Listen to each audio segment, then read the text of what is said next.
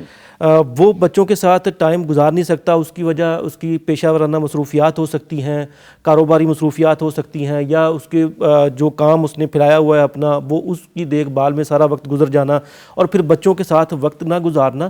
اس سے ایک ایسا بیریئر کریٹ ہو جاتا ہے ان کے درمیان کہ جس سے وہ پھر ایک دوسرے کے ساتھ جو ملنے سے محبت پیدا ہوتی ہے، جو لگاؤ پیدا ہوتا ہے، جو تعلق پروان چڑھتا ہے، وہ اس سے محروم ہو جاتے ہیں. تو یہ ایک بہت بڑا چیلنج ہے والد کے لیے کہ وہ یہ جو وقت ہے اپنے بچوں کے ساتھ گزارنے کے حوالے سے ضرور اس کا اہتمام کرے.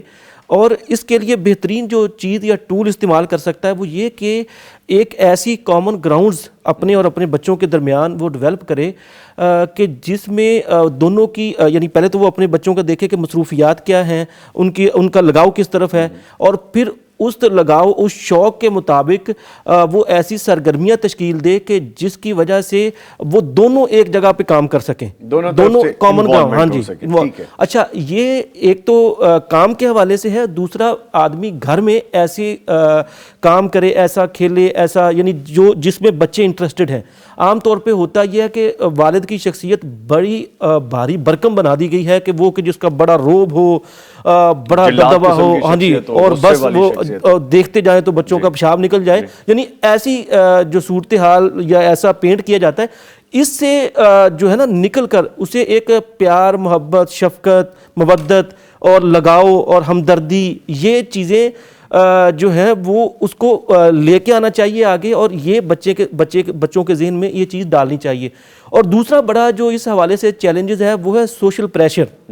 ابھی جیسے بہت زیادہ تیزی کے ساتھ ترقی ہو رہی ہے، معاشرہ جو ہے وہ دن بدن آگے بڑھتا ہوا خود کو دیکھ رہا ہے، اگرچہ بڑھ رہا ہے نہیں بڑھ رہا یہ الگ ڈبیٹ ہے، بڑھ رہا ہے. تو ایسے میں اس کے اوپر سوشل پریشر بچوں کے حوالے سے ہوتا ہے، جی فلاں اسکول میں داخل کروانا ہے، فلاں سہولیات کا خیال رکھنا ہے، فلاں طرح کا ڈریس ہونا چاہیے، یہ ہونا چاہیے. یعنی وہ ایک ہم نے جو اپنی فارمیلٹیز بنا لی ہیں یا معاشرے کی طرف سے جو ایک پریشر آتا ہے تو اس کو پورا کرنا بھی اس کا ایک چیلنج بن جاتا ہے. تو اس میں جب اگر والد وہ اس کو اس طرح بیلنس کر لے کہ وہ بجائے اس کے کہ وہ دوسروں کی طرف دیکھے، وہ دیکھے کہ جی فلاں کا بچہ کہاں پہنچ گیا یا فلاں اس طرح کر رہا ہے، یا اسی طرح جو اس کے گھر کے افراد ہیں ان کو بھی یہ دیکھنا چاہیے کہ ہم کتنے پاؤں پھیلا سکتے ہیں.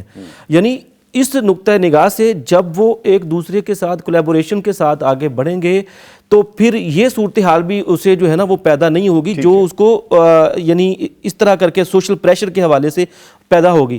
اور پھر اس سے اگلا جو ایک بڑا مسئلہ ہے جو خاص طور پر 21ویں صدی کا ہے وہ ہے ٹیکنالوجیکل پریشر. یعنی گیجٹس اتنے زیادہ ہو گئے ہیں کہ بچے چاہتے ہیں کہ ہر وقت ہمارے ہاتھ میں موبائل ہو، ہم ٹیلی ویژن دیکھتے رہیں، اور ہم جو ہے وہ کسی کے ساتھ فزیکلی ہمیں جو ہے نا انوالومنٹ نہ ہو. میں ایسے بچوں کو بھی جانتا ہوں کہ وہ یہاں رکھ کے نہیں دیکھتے کوئی بھی گیجٹ، یہاں نہیں دیکھتے، وہ ایسے دیکھ رہے ہیں ایسے، اور والدین ساتھ بیٹھے ہیں اور وہ کچھ نہیں کہہ رہے. میں نے کہا یہ کیا ہو رہا ہے؟ وہ بس اس طرح ہی دیکھتے ہیں بچے. میں فار گاڈ سیک، اس میں صرف جسمانی ڈیمیج نہیں ہو رہا، پرسنالٹی کا کتنا ڈیمیج ہو رہا ہے آپ سوچ بھی نہیں سکتے. اور بالکل یہ بچوں کا جب گیجٹ کے ساتھ وہ بہت زیادہ انوالو ہو جاتے ہیں تو پھر ان کا ظاہر ہے کہ وہ تعلق جو والد کے ساتھ ہونا چاہیے وہ گیجٹ کے ساتھ ہو جاتا ہے. اور یہ بھی والد کے لیے ایک بہت بڑا چیلنج ہے کہ وہ گیجٹس کے حوالے سے، ٹیکنالوجی کے حوالے سے وہ دباؤ برداشت کرے اور بچوں کو اپنے ساتھ کھیل میں انوالو کرے، اپنے ساتھ سرگرمیوں میں انوالو کرے. اگر وہ باہر کہیں جاتا ہے تو کہیں لے جا سکتا ہے تو بچوں کو ساتھ لے کر جائے، اس کو دنیا ایکسپلور کرے. یعنی یہ ساری چیزیں ہیں کہ جس کے ذریعے ایک والد جو ہے وہ فیس کر سکتا ہے. اور پھر اگر خالص دینی پراسپیکٹس کے حوالے سے ہم دیکھیں تو ایمان جس کی زندگی کا مرکز ہوتا ہے تو وہ پھر جب اس کو چیلنجز کسی بھی مسلمان کو پیش آتے ہیں تو وہ پھر اللہ کے حضور جو ہے وہ اپنا تعلق وہ مضبوط کرتا ہے، ایمان اس کا جو ہے وہ اس کو تسلی دیتا ہے، اطمینان دیتا ہے۔ انسان اللہ نماز میں اللہ سے دعا کرتا ہے کہ اللہ جو یہ چیلنجز میرے سامنے آ گئے ہیں، ان چیلنجز سے نبرد آزما ہونے کی مجھے ہمت اور توفیق دے۔ پھر وہ یعنی اللہ تعالیٰ کوئی نہ کوئی ایسا ذریعہ اور کوئی نہ کوئی ایسا سبب پیدا فرما دیتے ہیں کہ اگر کوئی اس کو اس حوالے سے چیلنج ہو تو اس کا حل سلوشن کوئی نہ کوئی مناسب پراپر جو ہے نا جیسا بھی آپ فرما رہے ہیں نا پروفیسر صاحب، جیسے بات کر رہے تھے کہ نماز پڑھنی ہے تو ساتھ لے کے جائیں، نماز پڑھ رہے ہیں تو بچوں کو ساتھ کھڑا کریں، نو میٹر ان وچ ایج دے آر۔ اگر وہ چھوٹے ہیں تو ان کو پکڑ کے لے کے جائیں، اگر بڑے ہیں تو ان کو وہ ترغیب دیں، تربیت دیں۔ مجھے ایک چیز ذہن میں آ رہی تھی، اور یقیناً آپ جیسے لوگ اور ایسی بڑی شخصیات جو یہ کرتے بھی ہوں گے، جو دین کے داعی بھی ہیں، دین پہ کاربند بھی ہیں، عملی طور پہ بھی کام کر رہے ہیں اس پہ، لگتا یہ ہے کہ کبھی کبھی ہمیں یہ بھی کرنا چاہیے کہ ہم قرآن کریم کھولیں، اس کو پڑھیں اور بچوں کو ساتھ بٹھائیں کہ دیکھو بیٹا یہ آیت ہے، اس میں یہ کہا گیا ہے۔ لیکن وہ کرنے کے لیے پہلے والدین جو ہم والد ہیں، ہمیں خود وہ تربیت لینے کی ضرورت ہے، ہمیں خود وہ کرنے کی ضرورت ہے، پھر ہم اپنے بچوں کو بھی وہ سکھا سکتے ہیں۔ جی بالکل۔ سوری میں آپ کی بات کاٹوں گا کیونکہ مجھے بار بار اشفاق صاحب میرے بولتے میں بھی کہی جا رہے ہیں کہ بس لے لیں ان کو، لے لیں، ٹائم کم ہے، تو ڈیفینیٹلی ان کو لیتے ہیں۔ ہمارے ساتھ ایک اور مہمان لائن پہ موجود ہیں، نجیب اللہ طارق صاحب عالم دین ہیں۔ جی السلام علیکم سر۔ وعلیکم السلام ورحمۃ اللہ وبرکاتہ۔ کیسے ہیں سر، خیریت سے ہیں آپ؟ الحمدللہ، اللہ کا کرم ہے جی، احسان ہے جی۔ ماشاءاللہ سر، اللہ تعالیٰ آپ کو ہنستا مسکراتا رکھے، صحت مند رکھے، شاد و آباد رکھے۔ بہت شکریہ آپ کے وقت کا۔ ہم والد کے مقام پہ چونکہ بات کر رہے ہیں تو فرمائیے گا کہ خاندان کے ساتھ اپنے رویے اور معاشرے میں اپنی قیادت کے لحاظ سے نبی مکرم صلی اللہ علیہ وآلہ وسلم مسلمہ باپ کے لیے کہ کس طرح ایک رول ماڈل ہے، یعنی کہ ہم اپنی سوسائٹی کو اگر ابھی دیکھتے ہیں تو والد کے طور پہ ان کا رول ماڈل ہمارے سامنے کیا آتا ہے، ہم کیا سیکھ سکتے ہیں؟ لیکن جی نبی علیہ السلام کو ہم نے دیکھنا نہ تو دیکھیں گے کہ آپ اپنے نوازوں کے ساتھ کیا سلوک کرتے تھے۔ آپ کے بیٹے تو آپ کو پتہ ہے نا بچپن میں فوت ہو گئے تھے نا، تو آپ کا سلوک اگر دیکھنا ہو تو ہم نے دیکھنا ہے کہ حضرت حسن اور حضرت حسین رضی اللہ تعالیٰ عنہما کے ساتھ آپ کا سلوک کیسا تھا۔ اور اس میں سب سے عام بات یہ ہے کہ نبی علیہ السلام ان کی تربیت کس طرح کرتے تھے۔ یہ واقعہ آپ نے سنا ہوگا کہ ایک دفعہ نبی علیہ السلام جا رہے تھے، حضرت حسن نے ایک کھجور اپنے منہ میں ڈال لی، تو آپ نے اسے کہا کہ یہ کھجور نکال دو، آل رسول پہ صدقہ حرام ہے، مجھے خطرہ ہے کہ یہ صدقے کی نہ ہو۔ اب مگر کے خاص موقع تھا، جی لیکن تربیت کے حوالے سے آپ دیکھیں اسی طرح حضرت فاطمہ رضی اللہ تعالی عنہ کو پتہ چلا کہ نبی علیہ السلام آج کچھ غلام بانٹ رہے ہیں، غلام آئے تھے۔ اب حضرت فاطمہ رضی اللہ تعالی عنہ کے ہاتھوں پہ چھالے پڑ گئے تھے، چکی پیس کے وہ گئی تاکہ کو کہیں کہ میرے ہاتھوں پہ چھالے پڑ گئے، ایک ملازم غلام کا انتظام کر دیں۔ جی کوئی غلام ہے، لیکن نبی علیہ السلام گھر میں نہیں تھے، تو حضرت فاطمہ حضرت عائشہ صدیقہ کو رضی اللہ تعالیٰ بتا کے آ گئی۔